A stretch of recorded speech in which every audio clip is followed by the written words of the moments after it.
Setelah sebelumnya kita disuguhkan dengan konflik drama keluarga yang menawan di film Nanti Kita Cerita Tentang Hari Ini oleh tangan dingin Angga Dwi Masa Songko. Dan kali ini beliau mempersembahkan sebuah drama romansa yang berfokus dengan Kale sebagai jawaban mengapa ia tidak ingin berpacaran dengan Awan di film Nanti Kita Cerita Tentang Hari Ini. Story of Kale adalah sebuah spin-off dari Kale atau bisa juga disebut prequel dari film Nanti Kita Cerita Tentang Hari Ini. Story of Kale dapat kalian saksikan di bioskoponline.com. Dengan harga 10.000 menurutku itu sudah sangat murah sekali. Film ini sangat singkat, hanya sekitar 70 menit.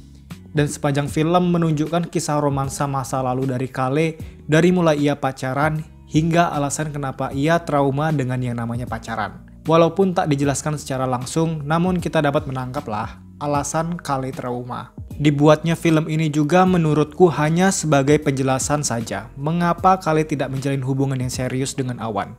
Dan di film ini memang sangat menjawab pertanyaan tersebut. Walaupun tergolong singkat, namun sudah terjawab. Formulasi timeline pada Story of Kale pun masih sama dengan Nanti Kita Cerita Tentang Hari Ini. Timelinenya maju mundur. Story of Kale lebih memberikan sebuah cerita to the point tanpa bertele-tele, berfokus ke inti masalah dan diceritakan dengan sangat singkat. Berbanding terbalik dengan film Nanti Kita Cerita Tentang Hari Ini yang masih memberikan adegan yang sebenarnya tidak perlu. Namun Story of Kale langsung menuju ke inti permasalahan percintaan Kale. Dan menurutku ini cukup bagus.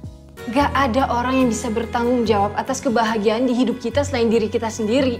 Performa akting dari Ardhito Pramono pun menurutku sudah mulai merasa enjoy dan menjiwai dibandingkan film sebelumnya.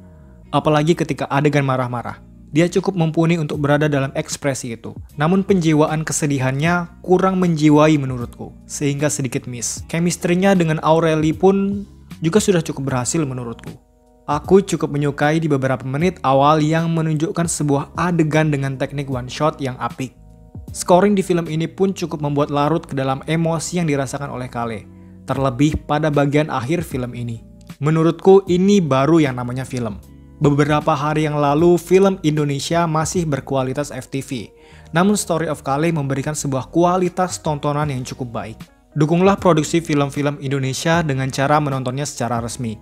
Gak usah beralasan untuk menonton secara ilegal dan bajakan. Karena harga streaming di situs ini sangat ramah di kantong, apalagi buat pelajar dan anak kos sepertiku. Bagi siapapun, berhentilah membajak film Indonesia terutama. Karena sayang sekali jika produksi film negeri kita sendiri terhenti karena ramainya pembajakan film. Siapa lagi yang mensukseskan film-film Indonesia kalau bukan kita sendiri? Nggak pengen kan film Indonesia tidak berproduksi lagi? Mungkin sampai di sini dulu review ringkas mengenai film Story of Kale. Tetap jaga kesehatan, selalu pakai masker kalau keluar rumah, cuci tangan sebelum dan sesudah melakukan aktivitas. Sampai jumpa di lain video, terima kasih dan cintailah produksi film Indonesia.